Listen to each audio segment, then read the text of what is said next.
검찰이 대장동 게이트의 진실 규명 의지가 없다는 사실이 만천하에 드러났습니다.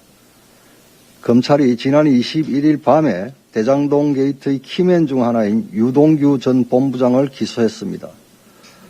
그런데 그 기소는 한 번도 경험해보지 못한 기소였습니다. 유동규 전 본부장이 구속될 당시 핵심 혐의였던 배임 혐의가 기소 과정에서 빠졌고 수수한 뇌물 규모마저도 축소되었습니다.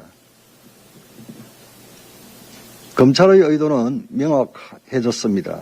초과이익 환수조항 삭제로 인해 성남시와 성남시민이 1조 원에 육박하는 손해를 입은 범죄 사실은 있지만 대장동 설계자, 최종 책임자, 윗선인 그분에게 책임을 묻지 않겠다는 수사 포기 선언인 셈입니다. 김오수 총장은 지난 9월 30일 당시 여야, 신분, 지위 여하를 막론하고 엄정 처리하라고 했고 지난 18일 국정감사에서도 성역 없는 수사를 지시했다는 입장을 표명한 바 있습니다. 그러나 역시 말뿐이었습니다.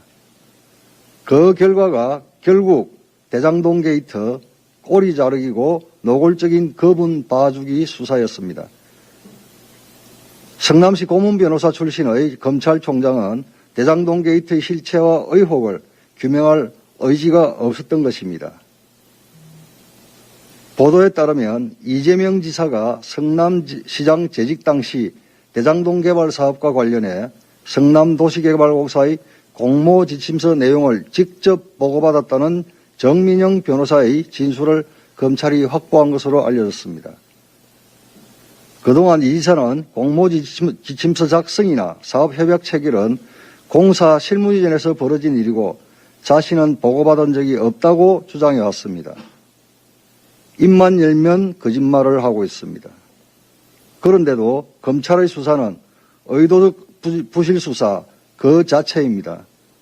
결국 대장동 게이트의 진실을 규명할 수 있는 유일한 길은 특검뿐임이 더욱 자명해졌습니다.